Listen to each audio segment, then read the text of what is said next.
이제는 내가 사는 것이 아니라 내 안에 계신 그리스도께서 사시는 것입니다. 내가 지금 내 몸 안에 사는 것은 나를 사랑하셔서 나를 구하시려고 자기 몸을 바치신 하나님의 아들을 믿는 믿음으로 사는 것입니다.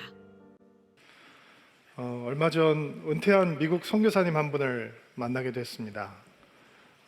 30년이 훨씬 넘는 긴 세월을 아프리카에서 선교사로 헌신하고 이제 은퇴해서 미국에서 돌아가서 살고 계시는 선교사님이셨는데 처음 만나는 분이었는데 만나뵀는데 흰 머리카락이 그분이 어떤 지혜를 가지고 신앙의 지혜를 가지고 있는지 보여주는 것 같고 그분의 따뜻한 미소가 이분 정말 주님 많이 사랑하는 분이구나 라고 하는 마음을 느끼게 해주는 그런 분이었습니다. 설레는 마음으로 대화를 시작했는데 본인이 어떻게 평생 선교지에서 자기의 삶을 헌신하게 되었는지 죄송합니다. 감기가 아직 좀 남아있어서 선교사에게 어떻게 자기 자신의 삶을 드리게 되었는지 여러 가지 간증을 하면서 말씀을 나누었습니다. 본인이 신학교를 다니는데 교수님이 이렇게 말씀을 하시더래요. 저 멀리 코리아라고 하는 나라가 있는데 거기에 가면 새벽에 5시에 성도들이 모여서 예배를 드린다. 근데 성도들이 예배당 꽉 채우고 기도한다. 매일 예배를 드린다. 이렇게 얘기를 하시더래요. 그래서 젊은 신학교생 시절에 세상에 그런 교회가 어디 있냐? 5시에 예배를 드리는 교회가 어디 있고 그 예배에 나오는 성도가 세상에 어디 있단 말이냐? 이런 생각을 본인이 했다는 거예요. 말도 안 된다. 주일날 교회를 오라고 해도 사람들이 잘 교회를 안 나오는데 그 새벽에 잠을 안 자고 교회를 나오라 하는데 근데 예배당이 꽉꽉 찬다? 세상에 그런 교회가 어딨냐? 본인이 이렇게 생각을 했대요. 냉소적인 마음이 스물스물 올라오는데 교수님께서 더 흥분을 하셔서 이런 말씀을 하더래요. 그 한국이라고 하는 나라에 가면 프레이어 마운틴, 기도원이라고 하는 것이 있는데 사람들이 금식을 하면서 기도한다. 수천 명, 때로는 수만 명이 모여서 집회를 하는데 때로는 야외에서 집회를 하는데 밤을 새며 소리를 지르고 목이 쉬도록 기도한다.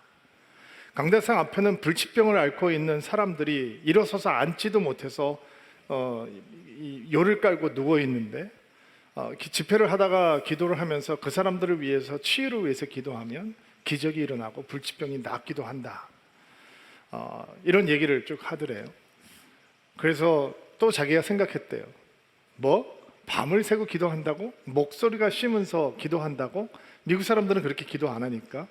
아니 이렇게 환자들을 데리고 내려가서 누워 있는데 거기 사람들을 위해서 기도하면 병이 낫는다고? 이건 완전 사도행전이잖아. 세상에 그런 교회가 어디 있단 말이야. 본인이 생각을 했대요. 신학교를 졸업하고 목회 현장을 만나서 이런저런 어려움을 많이 겪다가 갑자기 마음속에 이런 생각이 들었대요. 내가 신학교 때 들었던 그 교회, 그 기도원이라고 하는 것, 프레이어 마운틴이라는 하는 것 내가 진짜 보고 싶다. 진짜 그런 성도들이 있는지, 내가 모차게 목회 현장에서 만난 교회, 목회 현장에서 만난 성도들은 전혀 그런 은혜를 사모하는 성도들이 아니고 목사 쫓아내기 바쁘고 성도들끼리 다툼하고 싸우는 교회였는데 진짜 그렇게 기도하는 교회가 있는지, 은혜를 사모하는 성도들이 있는지 내가 직접 눈으로 보고 싶다. 그래서 한국을 찾아왔다는 거예요. 그리고 그 새벽에 성도들이 모여서 기도한다는 교회를 갔다는 거예요. 그리고 깜짝 놀란 거예요. 그 큰 성전에 성도들이 꽉 차 있는데 하나님의 이름을 부르며 기도하더라는 거예요. 철야 기도를 하러 갔는데 새벽까지 사람들이 성전을 떠나지 않고 기도하는 모습을 본 거예요. 금식하며 기도하는 집회를 갔는데 금식하면 냄새 나거든요. 여러분 그거 아세요? 금식 잘 안 해보셔서 모르죠? 3일씩 4일씩 김새가면 몸에서 냄새가 나요. 갔더니 그 스탠치, 냄새가 나서 견딜 수가 없었다는 거예요. 근데 성도의 얼굴은 해처럼 빛나던, 그때 한국 가난하던 시절이었습니다. 기도원도 초라한 건물들이 많이 있었습니다. 부르짖고 기도하고 기도골에 들어가서 기도하고 본당에 앉을 곳이 없으니까 복도에 나가서 사람들이 앉아서 하나님의 이름을 부르면서 기도하는 것을 자기가 직접 봤다는 거예요. 그리고 마음이 뜨거워졌대요. 목회 현장이라고 하는 것이 성도들이 은혜 받으면 이렇게 변할 수 있는 거구나, 막 이런 거를 경험하게 된 거죠. 그리고 미국으로 다시 돌아가서 삶을 하나님 앞에 선교사를 드리고 30년이 넘는 세월을 아프리카에서 선교사를 지내면서 가난한 사람들에게 복음을 전하고 뜨겁게 예수님을 사랑할 수 있도록 자기는 정말 최선을 다해서 충성을 다해서 선교사 생활을 마무리하고 이제 은퇴하고 미국에 돌아갔다라는 얘기를 하는 거예요. 돌아가서 편안하게 살다 보니 아프리카보다 미국이 얼마나 편합니까? 살다 편안하게 미국 생활을 하다 보니까 자기가 신앙이 매너리즘에 빠지는 게, 선교사인데도 목사인데도 불구하고 매너리즘에 빠지는 걸 느꼈다는 거예요. 이렇게 사는 게 무슨 의미가 있지? 나 목사인데 복음 전하는 사람인데 이렇게 밋밋하게 예수 믿는 것도 아니고 교회를 섬기는 것도 아니고 이렇게 살아가는 게 무슨 의미가 있지? 내가 다시 한번 은혜를 받아야 되겠다라고 생각하고 자기가 30여 년 전에 은혜 받았던 기도원으로 가기 위해서 한국을 찾아왔어요. 그리고 그 교회를 가고 그 교회들을 방문하고 그 기도원을 가고 깜짝 놀랐어요. 텅텅 비어 있는 거예요. 기도원에서 사람들이 하루 종일 집회를 하고 새벽부터 사람들이 밤늦게까지 집회를 했었는데 그 기도원에 갔더니 사람이 모여있지 않는 모습을 보고 깜짝 놀랐대요. 그래서 그 할아버지 선교사님께서 눈물을 글썽이면서 저에게 이런 질문을 던지더라고요. 도대체 한국 교회에 무슨 일이 있었던 거냐? 제가 답을 잃었어요. 뭐라고 답을 해야 되지? 할 말이 많겠죠. 만약에 여러분이 그 질문을 들었다면 여러분도 거기에 대해서 할 얘기가 한두 마디쯤은 있었을 겁니다. 누군가의 탓으로 돌리고 싶은 유혹도 느끼겠죠. 도대체 한국 교회에게 무슨 일이 있었던 겁니까? 그 질문에 대한 답을 찾기 전에 우리는 다른 질문을 던지고 이 땅에 있는 교회들에게 정말 어떤 일이 있었던 건지를 기억해 내야 합니다.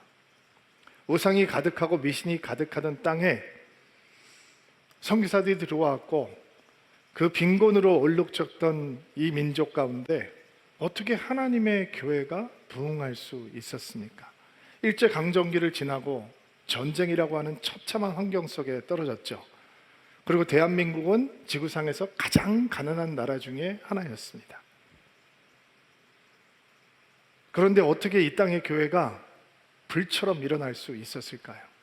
캠퍼스에는 복음을 외치는 대학생들로 가득했습니다. 전국 방방곡곡에 청소년들과 대학생들과 청년들을 집회를 하면 몇 주 동안을 돌아가면서 집회를 하다 꽉꽉 찼습니다. 수만 명의 젊은이들이, 수십만 명의 젊은이들이 주 앞에 모여서 예배하면서 예수 그리스도 앞에 자기 자신의 삶을 드리는 것을 주저하지 않고 목사가 되겠다, 선교사가 되겠다 헌신을 하기도 했습니다. 그거는 자랑스러운 일이었습니다. 어떻게 그게 가능했을까요?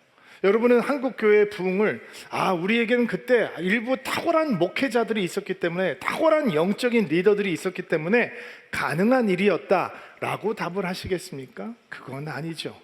어떻게 사람이 그런 부흥을 일궈낼 수 있겠습니까? 하나님의 은혜라면 하나님께서 왜 이 땅에 있는 교회들에게 그 은혜를 주신 것입니까? 선교사를 받아들인 나라가 우리 하나입니까? 빈곤 속에서 복음을 들은 나라가 우리나라 하나뿐입니까? 그 수많은 선교를 받았던 나라 중에서 대한민국의 교회처럼 불처럼 부흥했던 교회들이 그리 많지 않습니다.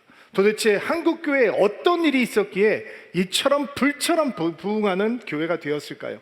미국 다음으로 선교사를 많이 파송하는 나라가 되어서 세계 방방곡곡을 열방을 향해서 복음을 들고 나가는 사람들이 그렇게 많이 있는 그런 교회가 되었을까요?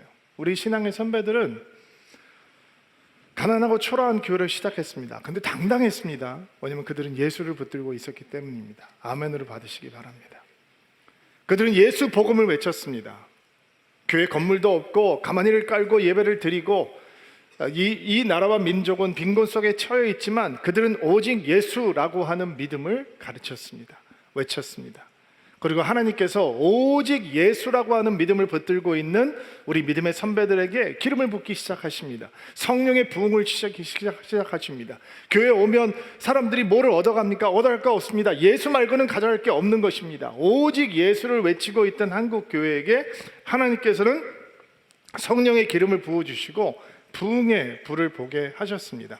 만약에 그 성령의 부흥이 흔들리고 있고 이 부흥의 불길이 사그러지고 있다면 우리는 혹시 우리의 신앙의 칼라가, 우리의 신앙의 본질이, 우리 신앙의 선배들이 외쳤던 오직 예수, 오직 복음, 이것으로부터 멀어진 것은 아닌지 돌아보아야 하는 것입니다. 교회가 돈도 없고 건물도 없을 때 하나님께서 한국교회를 불처럼 부흥시켜 주셨을 때 우리의 신앙의 선배들은 오직 예수라고 하는 복음을 붙들고 있었다면, 교회가 여유로워지고 편해진 이 시대에 교회가 흔들리고 교회가 쇠퇴하고 있다면 오직 예수라고 외치는 그 복음의 마음이 혹시 우리들 마음 가운데서 사라진 것은 아닌지 돌아보아야 한다라는 것입니다.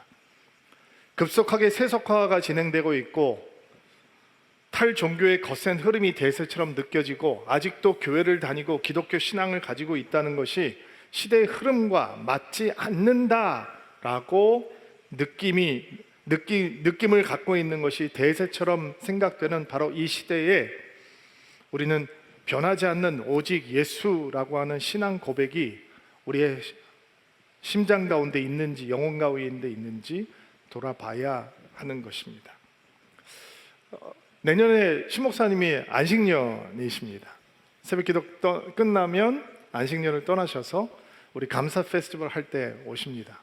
15년 차가 됐기 때문에 안식년을 하면서 그동안 처치브리지청에서 세워졌던 교회들, 연합하고 있는 교회들 돌아보고 다시 영혼의 재충전하고 돌아오는 시간이 될 것입니다. 표대가 되는 말씀이 2024년 뭐가 되면 좋을까 서로 의논을 하다가 제가 이렇게 얘기했습니다. 오직 예수 하면 어떻겠냐, 우리 예수께로 돌아가자라고 해보자. 그 의논을 하면서 이런 마음에 조심스러움이 있었습니다.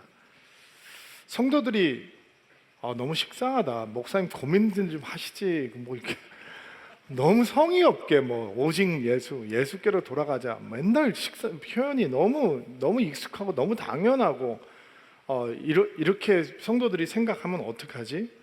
목사님들이 정말 성의 있게 좀 표현을 준비해서 말할 때도 좀 멋있고, 그리고 1년 내내 좀 이렇게 생각이 남는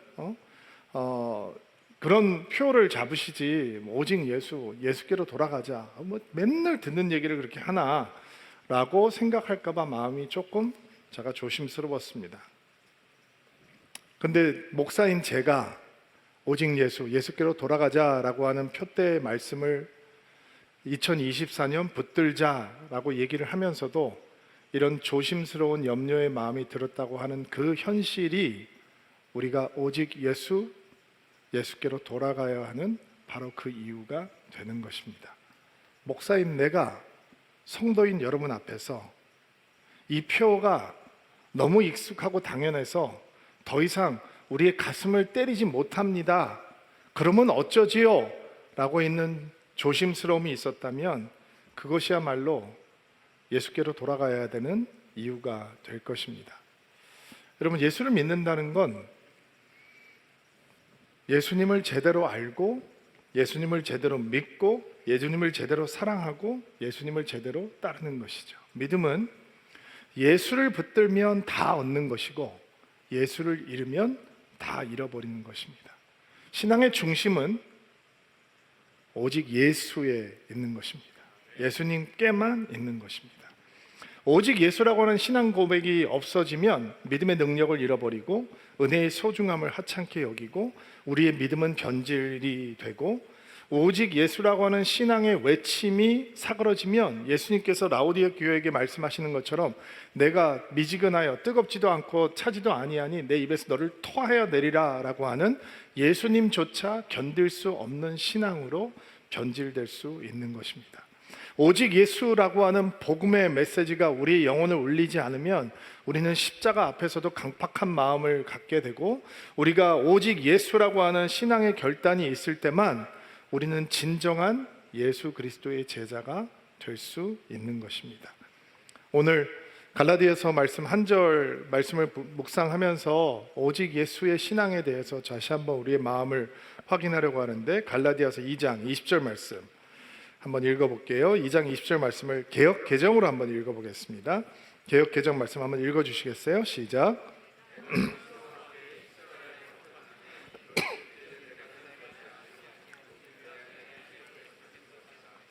이제 내가 육체 가운데 사는 것은 나를 사랑하사 나를 위하여 자기 믿음 자신을 버리신 하나님의 아들을 믿는 믿음 안에서 사신 것이라. 아멘. 아멘. 너무 잘 알고 있는 말씀이죠. 이 말씀이 조금 퍼스널하게 다가오려면 내가라고 하는 말 대신 여러분의 이름을 한번 넣어보세요. 성은 빼세요. 이름만 넣으세요. 여호수아가, 저는 그렇게 읽을 테니까 여러분은 저 따라 하지 마시고 여러분의 이름을 넣어서 한번 읽어보세요. 성경 다시 한번 올려주실래요?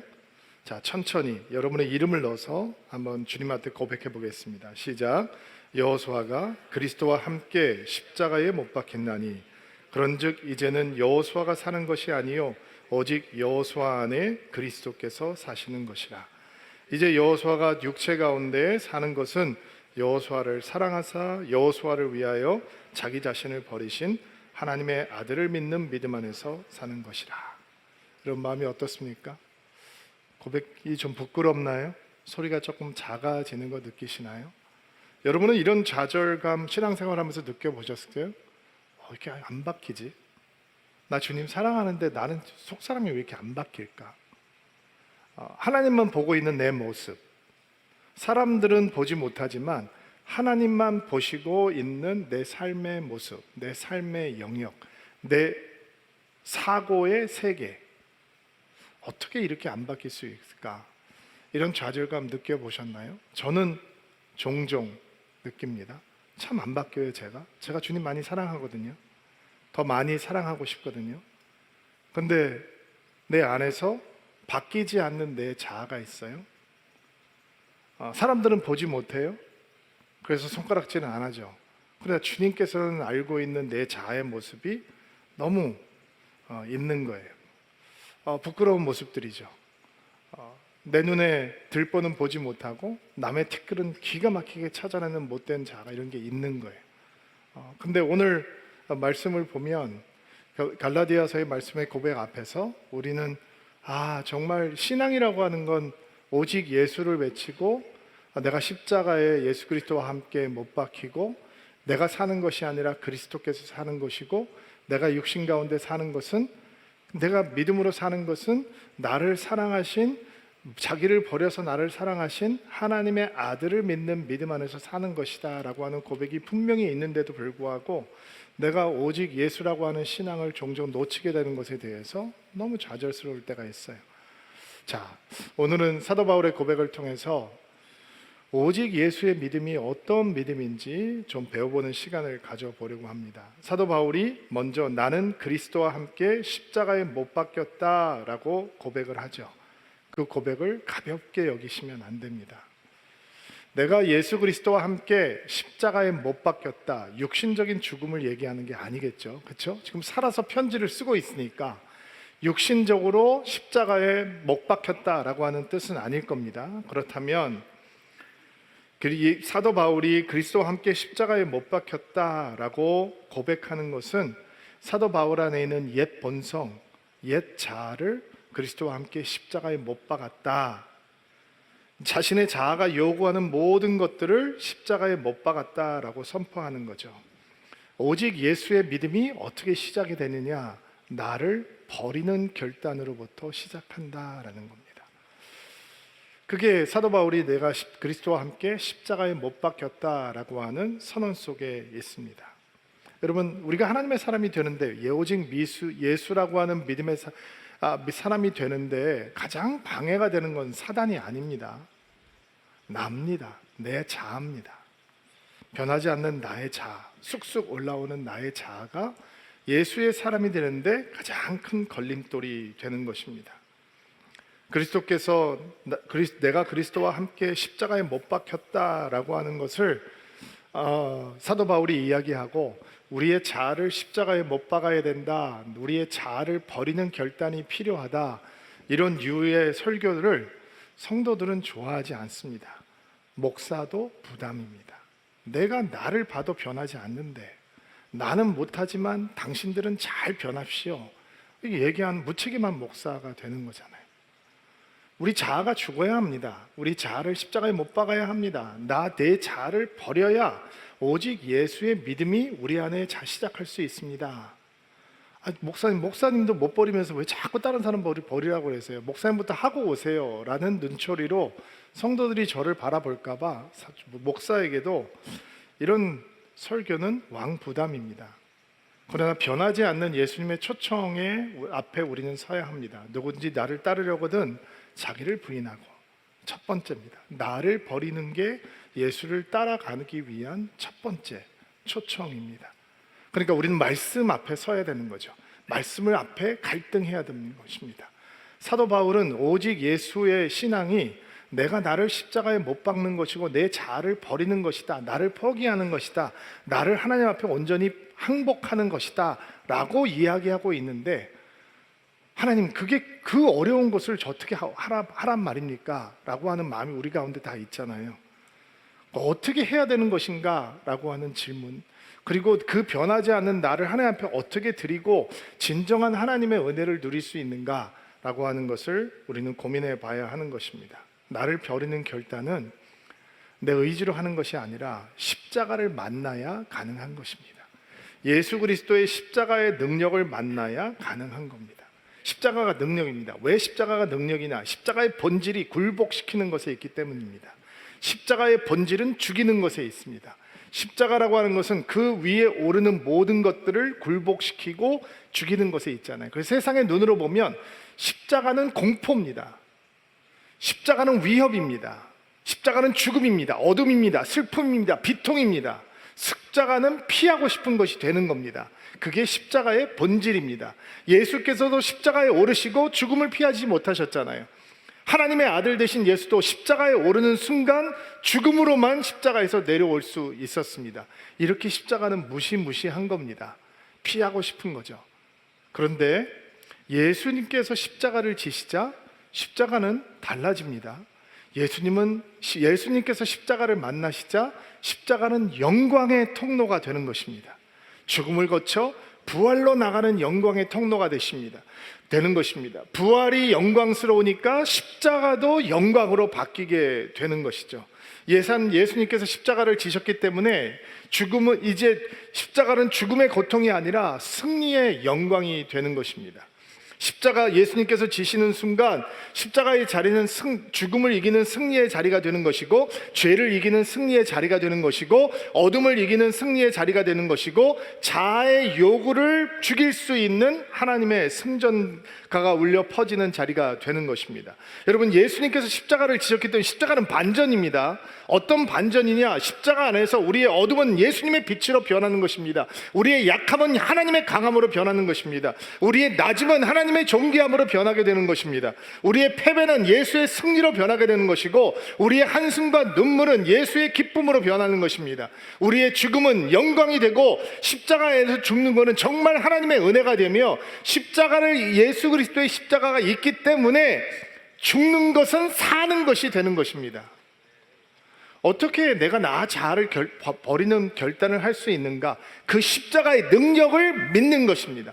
그 십자가의 능력 안으로 나를 의탁하는 것입니다. 십자가는 두렵죠. 내가 다 망가질까 봐 두렵습니다. 내가 나를 버려야 되는 것이 얼마나 힘든 결정입니까? 근데 예수의 십자가의 능력을 만나는 순간, 내가 예수의 십자가에서 죽는 순간만이 진짜 내가 살아날 수 있다라고 하는 것을 믿게 되는 것입니다. 나를 살리려고 하면 우리의 믿음은 무너지는 것입니다.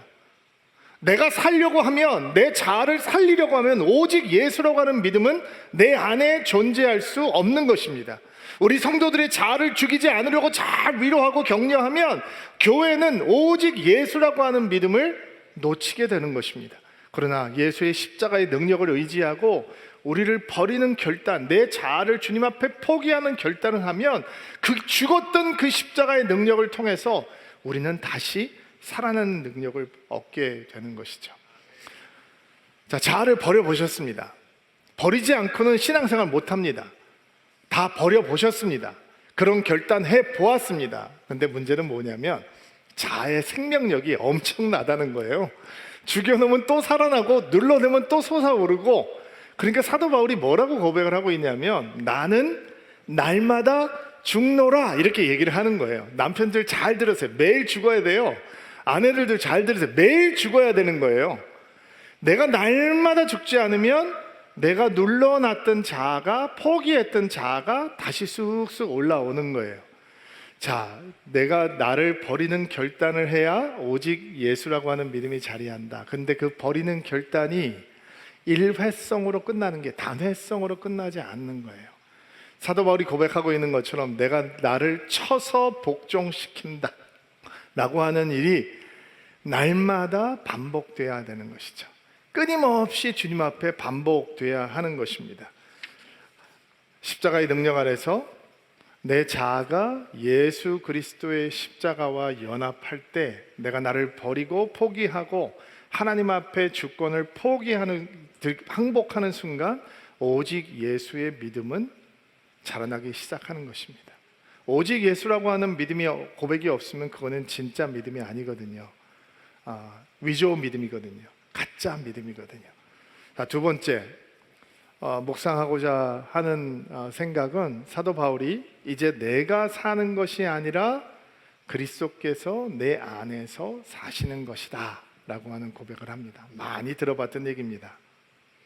우리가 예수 그리스도 안에, 예수께서 우리 안에 사신다라고 인정하는 것이 오직 예수의 믿음입니다. 예수께서 우리 안에 거하신다. 이게 어떤 믿음일까? 오직 예수의 믿음은 주어가 I, 나에서 He, 그분으로 바뀌는 것이 오직 예수의 믿음입니다. 주 안에, 주님께서 내 안에 사십니다. 나와 내 안에 계시는 거예요. 자, 어디 모시겠습니까? 게스트룸에 잘 모시겠습니까? 게스트룸에 모신다는 건 무슨 뜻인지 아세요? 손님으로 대접하겠다라는 겁니다.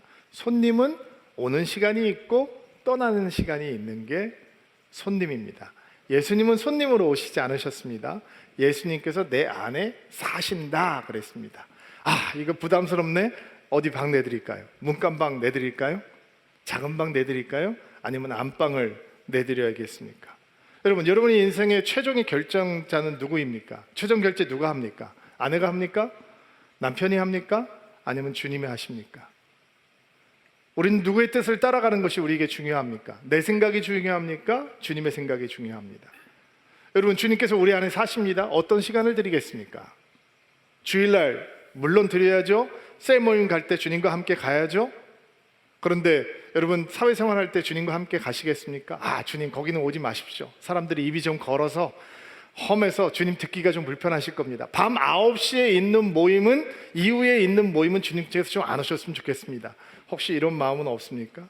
주님께서 내 안에 사신다고 하셨습니다. 내 안에 계십니다. 은행 계좌는 누가 관리하나요? 여러분의 시간은 누가 관리하고 있습니까? 여러분의 대화할 때 그 주인은 누구이십니까? 예수님께서 우리 안에 사신다. 이거 엄청 불편한 얘기입니다. 예수님께서 간섭이 심하시거든요. 가만 놔주시지 않거든요.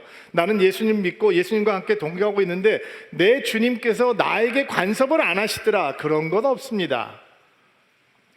이젠 내가 사는 것이 아니라 그리스도께서 내 안에 사시는 것이라. 이거는 믿음의 혁명이고 믿음의 변혁입니다.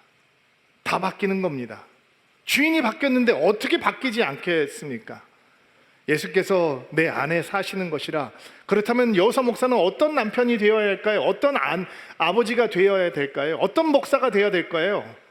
어떤 성도가 되어야 될까요? 주께서 내 안에 사신다면 나는 아침에 눈을 떴을 때, 그리고 밤에 잠을 자기 전에 어떤 모습으로 주님과 함께 살아야 될까요? 이거는 혁명이 아닐까요? 변혁이 아닐까요? 정말 예수께서 내 안에 살아 계시다면, 그것이 오직 예수의 신앙이라면 우리의 삶의 모든 것이 바뀌어야 되겠죠. 얼마 전에 어떤 한 성도님의 간증을 들으며 엄청 도전을 받았어요. 아들이 하나 있는데 미국에 유학을 보내셨대요. 좋은 학교에 가서 유학을 하고 있어요.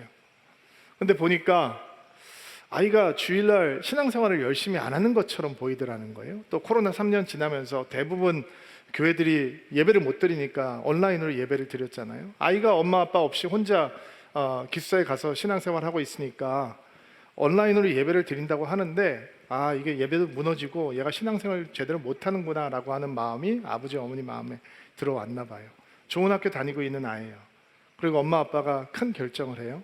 다시 한국으로 아이를 데리고 와야겠다 생각을 하고 아이를 한국으로 데려왔대요. 믿을 수가 없죠. 남들은 못 보내서, 좋은 학교 못 가서, 그리고 아이를 앉혀놓고 엄마 아빠가 이런 얘기를 하셨다는 거예요. 엄마 아빠는 네가 좋은 학교를 가고 좋은 직장을 가고 돈을 버는 것보다 더 중요한 건 네가 믿음의 사람이 되는, 하나님을 믿고 예수님을 믿는 사람이 되는 거야. 그것보다 더 중요한 건 없어. 네가 예수를 믿을 수 있다면, 제대로 믿을 수 있다면 다른 어떤 것 무엇도 다른 것은 중요하지 않아. 다 부수적인 거야. 신앙이 너에게 가장 중요해. 아빠가 너에게 전해주고 싶은 것은 그 예수를 향한 신앙이야. 그것이 흔들리고 있다면 네 인생은 다 무너져 버리는 거야. 그러니까 한국에 들어와서 신앙 회복해라, 신앙 회복하자 말했다는 거예요. 목사인 제가 들어도 이분 정말 대단하다, 고개가 숙여지더라고요. 어떻게 그런 결정을 할 수 있을까요? 그분 안에 예수님이 살고 계시는 거죠. 그분이 간섭을 하기 시작하시는 거예요. 아빠의 역할을 해라 라고 말씀을 하시는 거죠. 그리고 세상의 눈으로 보면 말도 안 되는 결정을 하는 거예요. 자, 멀쩡히 학교 다니는 애를 데리고 와서 예수가 제일 중요하다라고 하는 말을 해주는 거죠. 여러분, 우리의 주어는 뭡니까? 납니까? 목회를 하다가 내가 주어가 될까 봐 저는 너무 두렵습니다. 선교사님들을 만나서 대화할 때 내가 주어가 되는 분들을 만나면 제가 마음이 불편하거든요. 근데 나도 설교를 하는 사람이니까, 말씀을 전하는 사람이니까 때때로 내가 주어가 될까 봐 너무 두렵습니다. 왜냐하면 우리의 인생의 주어는 아이가 아니고 그분이 돼야 되거든요. 우리의 인생은 그분의 이야기들이 스토리가 펼쳐지는 아름다운 화폭이 돼야 하는 것입니다. 이제는 내가 사는 것이 아닙니다. 그리스도께서 내 안에 사시는 것입니다. 그렇다면 우리 인생의 모든 주권은 예수께 돌려드려야 되는 거예요. 이게 오직 예수의 믿음이라는 거예요. 세 번째로 마지막입니다. 사도 바울의 고백을 보니까 내가 육체 가운데 사는 것은 나를 사랑하사 나를 위하여 자기 자신을 버리신 하나님의 아들을 믿는 믿음 안에서 사는 것이라 고백을 합니다. 오직 예수, 이 믿음의 길이 보여주는 아름다움은 예수의 사랑이 우리 안에 쌓여갈 때 그 아름다움이 드러나는 것입니다. 하나님이 우리를 사랑하십니다. 매주 고백합니다. 여러분, 하나님의 사랑이 누굽니까? 예수잖아요. 예수를 통해서 우리에게 사랑이 전해오는 거잖아요. 충분합니까? 여러분, 사도 바울의 고백을 들어보면 그의 믿음이 어디서 자라고 있느냐?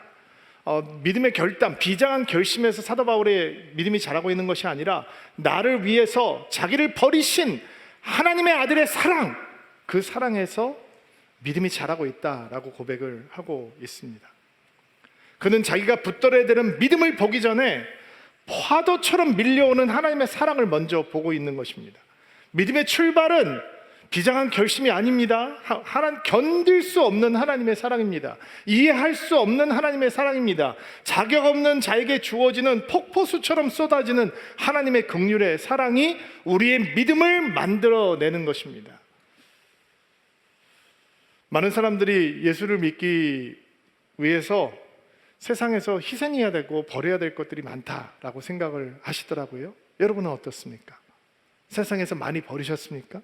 예수를 믿기 위해서 여러분 많이 희생하고 오셨습니까? 아니면 세상에서 살다가 예수를 믿고 주님 앞에 와 보니 버린 것보다 얻은 것이 더 많다, 누리는 것이 훨씬 더 많다라고 생각을 합니까? 여러분, 바울은 자랑할 것이 많은 사람입니다. 가마리아라고 하는 대스승 앞에서 공부를 했고 종교의회에 있던 산헤드린 공회원이고, 그는 히브리인 중에 히브리인이요, 그리고 바리새인 중에 바리새인이었던 사람이었습니다. 그는 세상에 부러운 것들을 다 가지고 있던 사람입니다. 힘과 권력, 명예까지도 다 갖고 있던 사람이었습니다. 근데 그게 이렇게 얘기하죠. 예수를 아는 지식, 그 고상한 지식을 붙들려고 하니 내가 이 모든 것들을 배설물과 같이 여긴다라고 얘기합니다. 그럼 그 인생이 어떻게 펼쳐지느냐? 그는 고생 안 하고 살았습니다. 힘, 권세 누리면서 살았던 사람입니다. 그래서 스데반을 죽일 때도 그가 권세를 갖고 그 일을 집행했잖아요. 근데 예수를 믿고 선교사가 된다면 고생 이게 많이 아닙니다. 가는 곳마다 핍박받고 박해받고 얻어맞고 돌맞고 39번 맞는 태형을 5번을 맞았다라고 얘기합니다. 이런 고생이 없습니다. 그런데 그는 예수를 통해서 주어진 하나님의 사랑을 봅니다. 여러분, 하나님의 사랑이 우리의 마음을 감동하지 못하면 우리 병든 겁니다.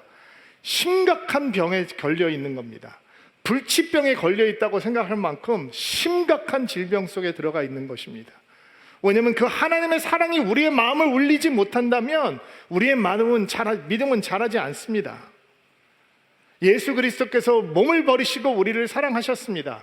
예수님께서 우리를 위해서 죽으시고 사랑하셨습니다. 그것으로 충분합니까? 사도 바울은 그것으로 충분하다라고 고백하고 있는 것입니다. 그래서 그는 이런 고백을 하는 거죠. 무엇도 우리를 그리스도의 사랑에서 끊을 수 없습니다. 그는 고생을 엄청 하고 있는데, 매먹고 다니고 있는데, 핍박당하고 있는데, 밥 굶고 질병 때문에 고생하고 있는데, 여행 가는 곳마다 어려움이 생기는데, 감옥에 들어가고 매를 맞는데, 그는 무엇도 그리스도의 사랑에서 우리를 끊을 수 없습니다 라고 얘기합니다.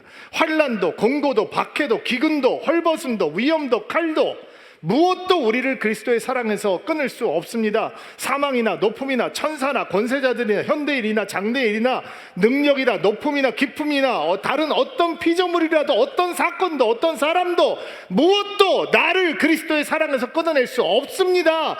거기서 오직 예수의 믿음이 자라는 것입니다. 왜 오직 예수의 믿음이 자라지 않는가? 예수라고 하는 사랑이 아니라 다른 사랑을 기대하기 때문입니다. 하나님, 예수님, 십자가에 죽으셨죠. 인류를 위해서 죽으셨죠. 대단합니다. 감사합니다. 근데 건강을 통해서 좀 사랑해 주십시오. 좋은 직장을 저에게 주시고, 성공을 주시고, 돈을 주셔서 저를 좀 사랑해 주세요. 제가 하는 일마다 더 잘 되게 해주셔서 저를 사랑해 주세요. 편안과 안락함, 그런 사랑 웰컴입니다. 먹고 싶은 거 다 먹고, 입고 싶은 거 다 입고, 가지고 싶은 거 다 가질 수 있는 그 정도 사랑해 주시고, 내가 가는 길이 형통하고 편안한 길 되게 해주시는 그런 사랑 저에게 주십시오. 저는 그런 사랑이 더 필요합니다. 근데 어쩌죠? 그런 사랑 안에선 오직 예수라고 하는 믿음은 자라지 않습니다.